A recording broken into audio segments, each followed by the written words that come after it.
ng tatay ko ang pagkababae ko. Siya. May secret affair kami ng office mate ko. Hindi ko matigilan kasi sobrang galing niya sa... Rocky's Secret Files. Secret Files. It's the kind of bleep you never knew existed. Kunwari inosente, pero boy naman pala. Rocky's Secret Files. Secret Files.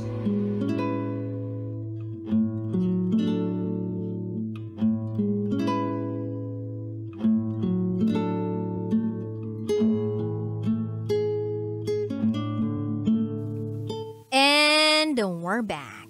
Kasama niyo pa rin si DJ Rocky and this is Jessa's Secret File.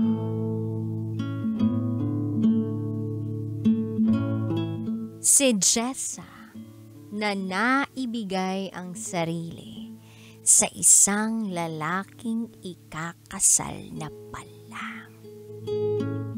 Oo. Nung nagkatikiman na, tsaka lang nagkaalaman na may girlfriend pala siya. Tsaka lang sinabi nung lalaki na ikakasal pa pala siya. Lupit, diba? Ano yun, bachelor's party? Na kailangan mo maganap? Ganun? Anyway, pakinggan na po natin ang mga kabisyo nating nag-share ng kanilang mga thoughts, comments, suggestions, and violent reactions. Ito po ang sabi ng ating kabisyo na si Jose Lau. Hi DJ Rocky, bakit naman ganun ang ginawa ni Jem sa ating sender? Napakahayop ng mga ganung klaseng lalaki. Walang mga bola. Magaling lang mambola.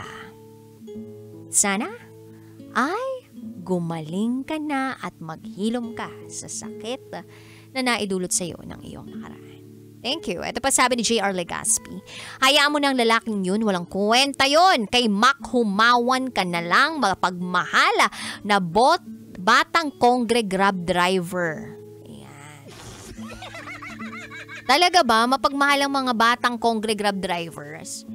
Hindi ka magsisisi. Oh, yun yung sabi nila, hindi ka magsisisi, ah.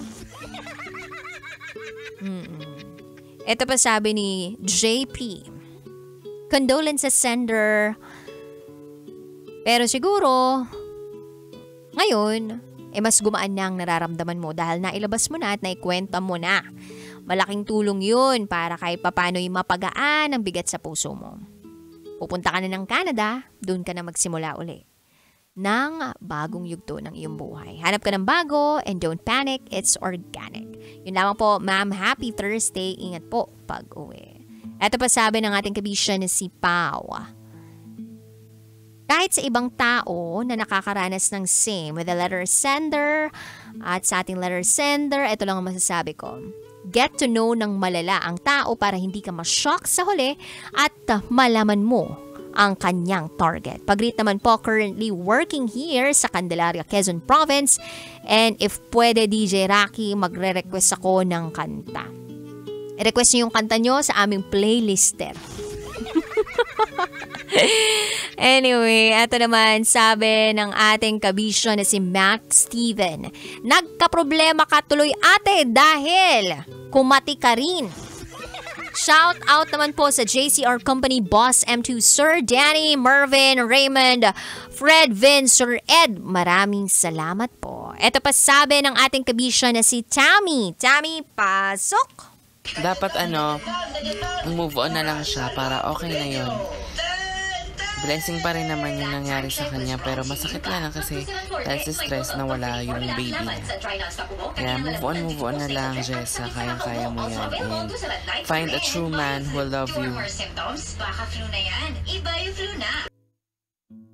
Ayun, find a true man who will love you. Actually, nakakalungkot na dahil sa stress kaya nawala yung baby. Wala sigurong makapagpapagaan ng nararamdaman ng ating secret file sender through our words. I mean, wala naman sigurong ganun. Like, kahit ano pang sabihin natin dito, parang hindi naman siguro mapapagaan ng mga salita natin dito yung nararamdaman ng ating sender. Kasi masakit yun yung mawalan ka ng taong nandyan sa sinapupunan mo. Ito pa sabi ng ating kabisya ni si Charles Sancho. Sino ba kasi si Jim? Si Jim na Jimmy lang? Walang feelings? Ganun ba yun? Hayaan mo na lang iyon. Ikaw kasi. Bakit mo kasi hinayaan si Jim? Nakuhain ka. Dapat kung inuman lang. Walang kainan ng pulutan. Nakainuman. Charot with harot.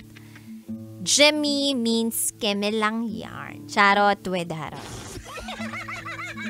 Ay. Salamat Charles Sancho. Marami pa pong nag-comment sa ating secret file for tonight. And marami pong nakikiramay sa ating sender dahil sa pagkawala ng kanyang baby. Kabisyo, kung ano man yung nararamdaman mo ngayon, lahat yun valid. Kung natatagpuan mo pa rin yung sarili mo na nagiging malungkot, naiiyak dahil sa mga naganap, then so be it.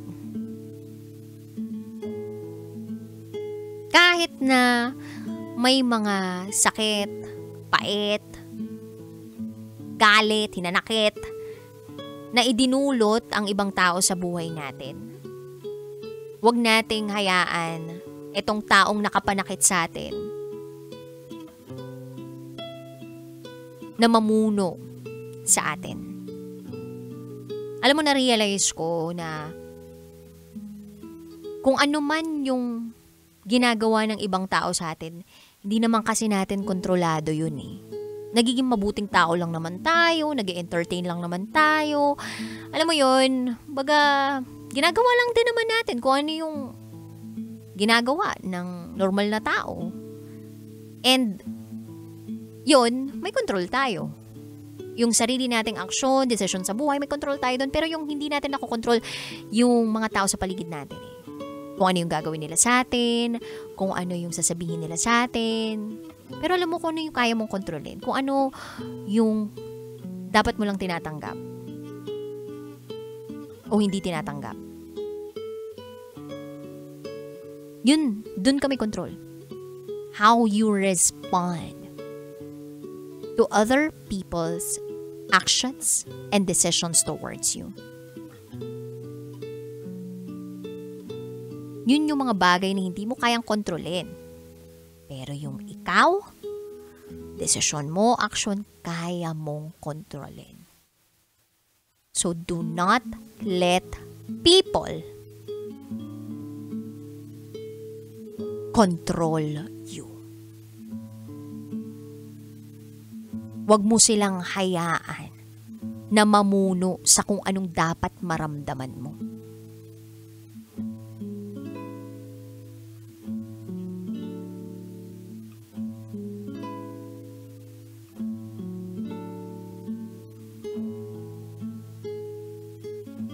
Hindi mo naman kinakailangan na kausapin pa yung taong yun para lang magkaroon kayo ng closure. Hindi naman na kailangan pang mapag-usapan yung nakaraan para lang piliin natin na humakbang paharap.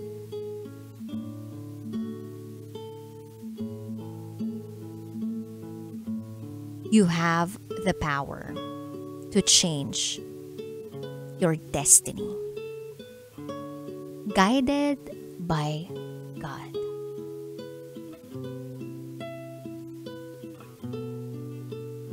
Ngayong papunta ka na ng Canada, ang dami kong nakikitang posibleng magagandang bagay na mangyayari sa buhay mo. Ngayon, marami ng magagandang nangyayari sa buhay mo. At sana nakikita mo yon.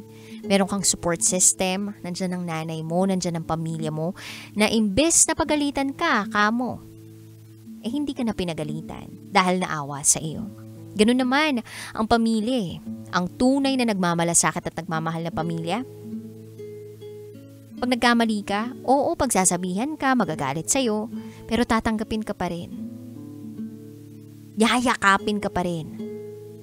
Lalambingin ka pa rin.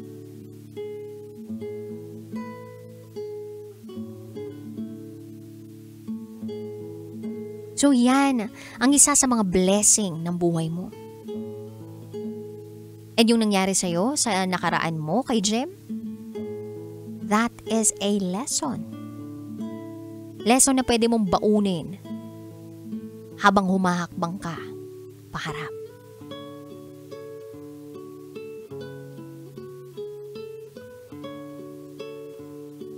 Meron ka pang kasalukuyan at hinaharap.